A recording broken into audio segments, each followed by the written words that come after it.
Namdev Kamble, JMA news bulletin मध्ये आपले स्वागत आहे। आपण पाहत आहात JMA न्यूज। बातमीपत्रात सर्वप्रथम आपण पाहणार आहोत हेडलाईन्स।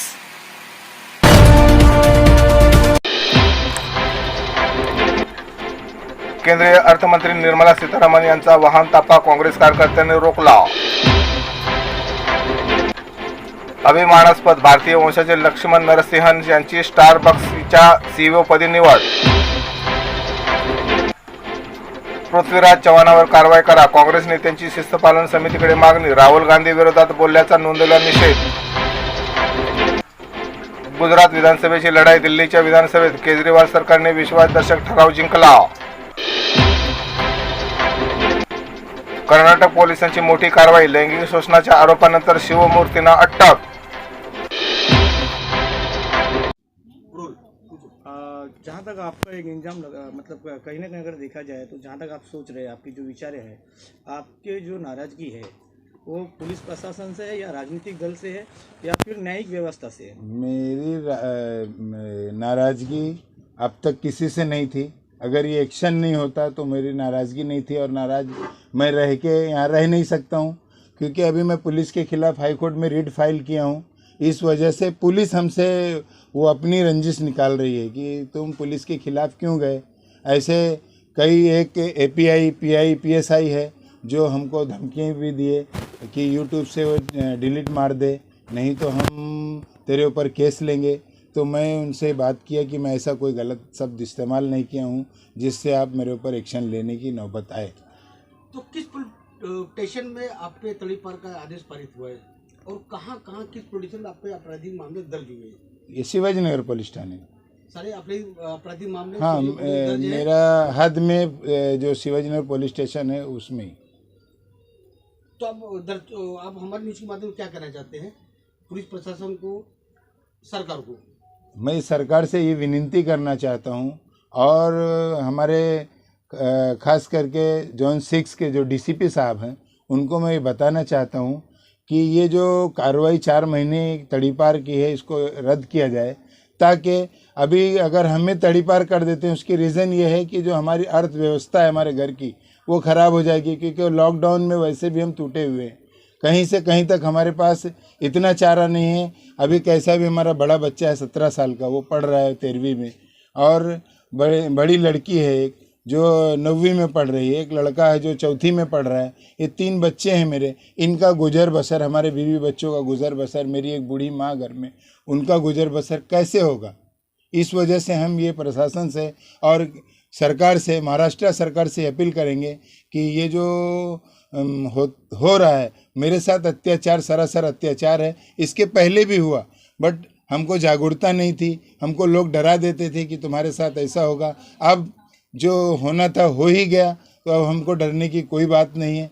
मेरे को ज़्यादा से ज़्यादा क्या करेंगे, मारने की धमकी देती है। अगर कोई मेरे ऊपर अटैक होता है या कोई बात होती है उसकी जिम्मेदार भी शिवाजी नगर हद की पुलिस होती।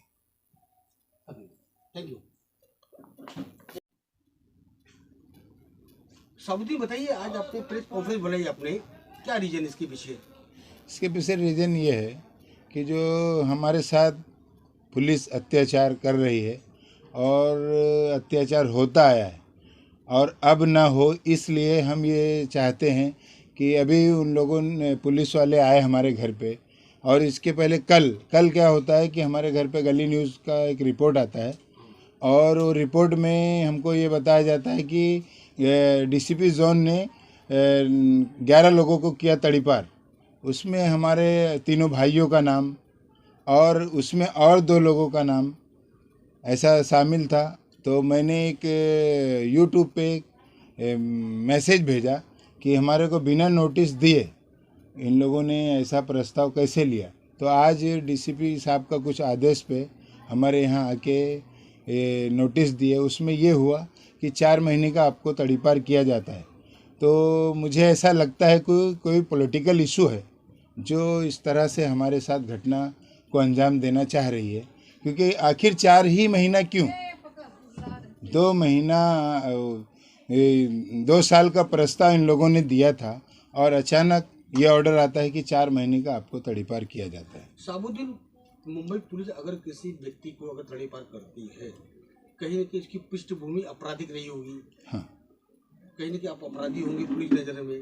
ऐसा किसी साधारण व्यक्ति पे पुलिस इतनी बड़ी एक्शन, इतनी बड़ी कार्रवाई नहीं कर सकती है। ठीक है, उन्होंने 2020 में हमारी किसी से जिसका केस हमारे ऊपर दिखाया CR नंबर 260/20, उसमें वो झूठा केस दर्ज करके हमारे और हमारे भाइयों का नाम दर्ज करके और ये झूठी कार्रवाई हुई है, इसकी सबूत मेरे पास है, जो बेल एप्लीकेशन के टाइम नेताराम मस्के साहब ने दिया है कि हमको हम कई केसों में, सेम केस में, कई केस में हैं और हमारे ऊपर 5 साल कन्विक्शन हुआ है। CR नंबर 296 में हमको कन्विक्शन हुआ है, बट ऐसा कुछ नहीं है। 2011 में मैं उस केस में एक्विटल हुआ हूँ और ये भी सरासर झूठ है। और फिर बेल एप्लीकेशन के वक्त इन्होंने ये भी बताया, this case is MCOC added, इस केस में MCOC लगा दी गई है। ऐसा भी कोई मामला हमारे साथ पेश नहीं आया। तो हमने जज हमारे हमसे एफिडेविट लिया कि आप एफिडेविट दो। हमने एफिडेविट दिया और इनका एफिडेविट में ये है कि सज़ा लगी है। उसको नकारते हुए हमें 25,000 की बेल हुई। बेल हमको 2,000 फीट दो। हमने एफिडेविट दिया और इनका एफिडेविट में ये है कि सज़ा लगी है। उसको नकारते हुए हमें 25,000 की बेल हुई। बेल हमको 2021 में मई महीने में हुई, 31 तारीख को कुछ। साबुद्दीन, ये बताइए, जैसा मैंने आपसे इसके पहले पूछा था, आपने जवाब नहीं दिया, आपके ऊपर आपराधिक मामले कितने दर्ज अभी तक? हमारे ऊपर आपराधिक मामले तो मेरे हिसाब से 6-7 होंगे, इनके हिसाब से तो बहुत सारे हैं। तो फिर जाहिर सी बात है, अगर 6-7 आपके मुताबिक है, हाँ। तो पुलिस कार्रवाई करती है, ये कार्रवाई बनती है कि ऐसे व्यक्ति के ऊपर जिनको 6 से 7 FIR हो, हाँ। उनको पुलिस तड़ीपार करती है ताकि मुंबई शहर में जहाँ पे आप रहते हो, जो इलाका है आपका है, वहाँ पे शांति बनी रहे। ऐसा कोई मैसेज इनको नहीं गया है कि जिससे हमको तड़ीपार करने की ज़रूरत है। जी। हाँ। तो कारण क्या है ये? कारण ये है कि पॉलिटिकल इशू मुझे लगता है कि अच्छा, हाँ, पॉलिटिकल इशू है। तो इशारा किसका आपका, मतलब कौन सा पॉलिटिक्स इसके अंदर मैं involved है? अभी नाम लूँगा तो कहीं ना कहीं मुझे फंसा दिया जाएगा, इसलिए कोई ना कोई बड़ा ही है। तो जो तड़ीपार का जो आपको ऑर्डर निकला है, उसके खिलाफ क्या करेंगे भैया आप? उसके खिलाफ हम जो भी होगा हाई कोर्ट जाएंगे लोगों, और आप लोगों के माध्यम से गुहार लगाएंगे। हम CP को भी बताएंगे कि हमारे साथ गलत हो रहा है। और हमको गैंग लीडर बताया है, गैंग लीडर हमारे सगे भाई को गैंग मेंबर बताया है। बट ऐसा होता है क्या कि एक सगा भाई गैंग लीडर हो और एक सगा भाई गैंग मेंबर हो? या तो मुझे एक केस में इन्होंने गैंग मेंबर बताया है और इस केस में गैंग लीडर बताया। एक आदमी 2 जगह रह नहीं सकता है। या तो अगर वो गैंग मेंबर होगा तो गैंग लीडर नहीं होगा, गैंग लीडर होगा तो गैंग मेंबर नहीं होगा। तो ये माना जाए कि आप जो तड़ीपार जो आपका जो आदेश आया है, आपके खिलाफ कोर्ट जाएंगे, कमिश्नर पास जाएंगे, यहाँ जहाँ पे भी हो आप कहीं न कहीं मैंने DCP साहब को भी मैंने ये वो दिया है, निवेदन पत्र दिया है। आज मैंने डिस्पैच किया है उसको कि ये जो कार्रवाई है 1 महीने के लिए रोकी जाए, ताकि मैं इसके अगेंस्ट आगे कोर्ट में या कोकन भवन में मैं जाऊं, जिसका मेरे पास ये सबूत है। और मैं ये डिस्पैच आज ही सुबह जाके किया हूँ। और आज दोपहर में 1:30 बजे ये डिस्पैच करके आने के बाद आज 1:30 बजे मेरे घर पे कम से कम 10-12 पुलिस आई और हमारे घर वालों को नोटिस दे के गई है।